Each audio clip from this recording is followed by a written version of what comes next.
দেখেন পুলিশ লাইনের ভিতরটা কেমন তছনছ করে দিয়েছে দুর্বৃত্তরা।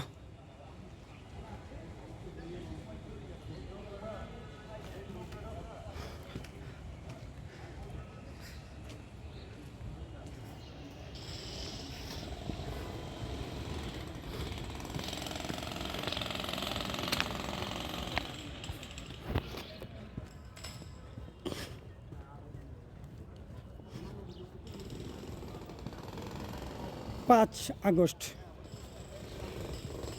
কুমিল্লা পুলিশ লাইনের ভিতরে যে তাণ্ডব লীলা হয়েছিল তার